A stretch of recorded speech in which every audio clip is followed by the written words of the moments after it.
So we usually see asparagus being served with, steak or in a salad, but our next guest says this veggie is a lot more versatile than that. Dan Clapson, who's an award-winning food writer and author of the cookbook Prairie, is here today showing us 3 unique ways to cook with asparagus. I love asparagus. I'm so here for this. By the way, everybody at home, I just want to let everyone know now, Dan, good to see you firstly. Yes, thank you. We've got that QR code. You can scan the recipes, get them right to your phone, follow along. Let's talk about asparagus. Let's do it. It's almost in season now, which is great. It's one of the first freshly grown produce that you can get across Canada. So I thought we'd share a few ideas today to get you excited for when it's actually arriving. Okay, as we're doing this, I want to ask you, so let's say you're in the grocery store because you're not growing this at home. You're in the grocery store, what should you be looking for? Obviously, you want like a nice, thick, healthy stalk. Here, nothing that's like limp and falling over. Never. No innuendo there for sure. But aside from that, look at the label. You want to buy something that's local. Again, we're a bit out of season here right now, but in the next couple of weeks, you should be able to find it at any size of grocer or any farmer's market that is locally grown. And these look great. So what did you do here? Really simple bacon-wrapped asparagus. We're just going to take our bacon. Do you do the extra thick? Yeah. How are you wrapping I like the extra flavor, Can I do this extra part smoke. too? Yeah, for sure. Wrap it kind of around the middle there. Beautiful. Of course, it's going to shrink a little bit in the... the snake wrap. Yeah, I like it. That's snake right. wrap. I'm going to steal that. Okay. Beautiful. Pop those on the preheated oven, 400 degrees. Let them cook for about 15 to 20 minutes until they're nice and browned. I do have a finished product. You do? Okay, use your thingies. We love an oven swap. We do. There we go. Two of my favorite combo too, like the bacon. I'm always here for bacon. Absolutely. Do you crisp your bacon or do you leave it a little bit bendy? I like crisp bacon for sure, but it depends. Actually, I like it a bit more chewy in a breakfast sandwich, actually. Exactly. Yeah, yeah, absolutely. Did you hear that, everybody? We like it a little bit more chewy. That's how I call my bacon rare. Okay, Yes. rare? Yeah, well, not too rare, but...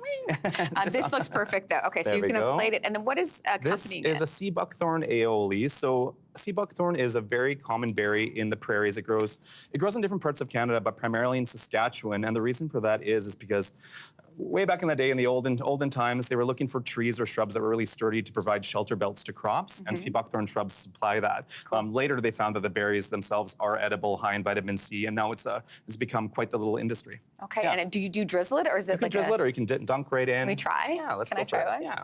Okay. There we go. Nice and bright, a little bit buttery. Oh, man. Whoa! I was not expecting that. That's so good. So much flavor, it really pops. Okay, well, we're going to move over to the next one. I'm just going to do a little about this. Yeah. I'm not going to double dip, Dan. Eat while I talk. Okay, sounds good. So where are we at here? So this, I think, is a great example of a spring appetizer. Where I'm from in Canada, I mean, it was literally snowing in Calgary yesterday, so... Oh, it's 50 centimeters today. It's crazy. I know. So nothing is growing yet, shockingly. Split peas grow a lot in Alberta. It's a very common ingredient there, typically just used for things like soups and whatnot. I like to use it in a fresh application. So what we did is we cooked down the split peas. And show me how you put it, as you're talking, let's put it on. Absolutely. So this is a mixture of split peas that have been cooked down until they're really tender. Nice. And we've mixed in a mix of fresh herbs. So I have tarragon, dill, mint. If you don't like any of those things, feel free to leave them out. We just want the freshness of the fresh herbs. Absolutely. So we're going to top the toast with that. A little bit of labneh on there for a little bit of We have about 30 seconds, so I want to make sure that we get to as much as we can. There we go. And then you top it with? A little bit of asparagus salad with a mixture of vinegar and flaxseed oil. Oh, beautiful. Toss. We can move along to the potato salad if we're running tight on time. Okay. Yeah, we'll start it, and I know the girls are going to come up for the end of the show, sure. so you're going to put some stuff in. Put some stuff in here, Dan. This recipe comes courtesy of my friend Marilyn Smith. A really easy peasy asparagus potato salad.